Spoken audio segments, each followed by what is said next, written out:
Please put your hands together for Tom Schmidt.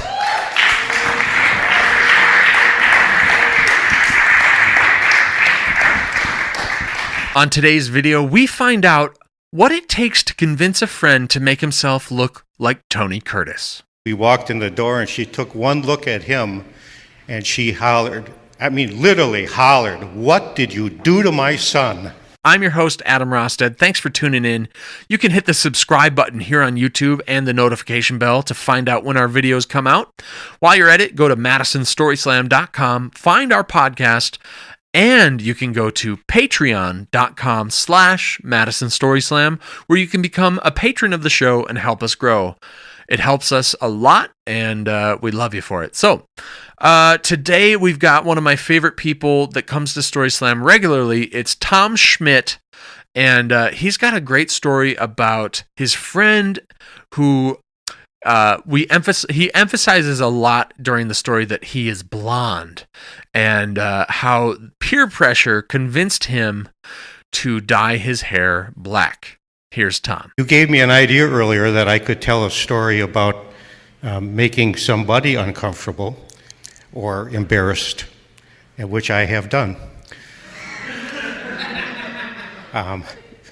So a bunch of us guys in high school went down to Fort Lauderdale over spring break.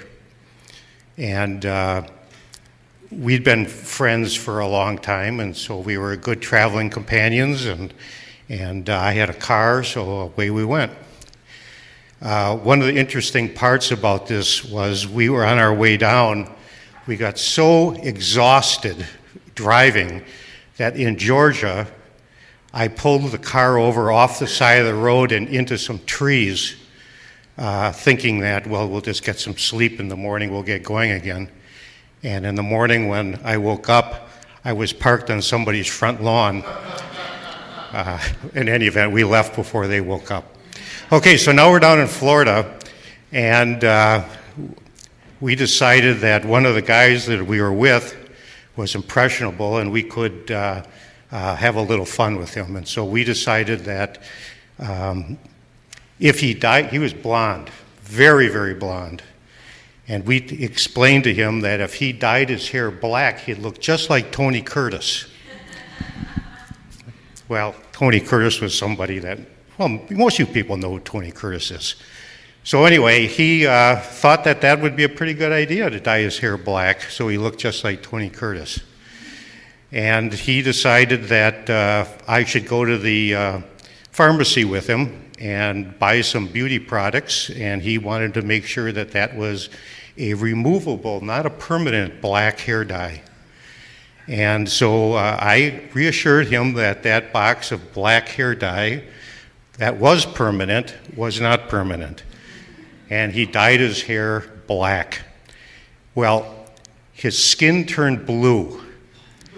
His eyebrows are now black. All his body hair is blonde. And we got the blue off of him. So now he has this raving black hair, black eyebrows, and his whiskers are blonde. His body hair is blonde. And at the swimming pool, here's this guy standing, and some old lady walks up to him and says, "Boy, it's amazing that you got such black hair."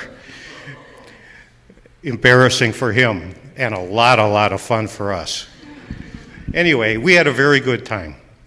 And the reason you go to Fort Lauderdale is to get out of the house and do something and meet some girls that are maybe a little looser than they would be at home. And when we got home, we took, the three of us took Dave to his house, and his mother was there. And we walked in the door, and she took one look at him, and she hollered, literally hollered, "What did you do to my son?" at us. At which point we left. And Dave showed up at school 3 days later because they had to do something to his hair. First of all, it turned orange. After it turned orange, then something else happened, and finally they got his regular hair color back.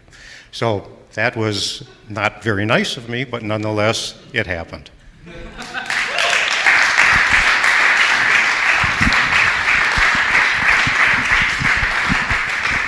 Thank you, Tom.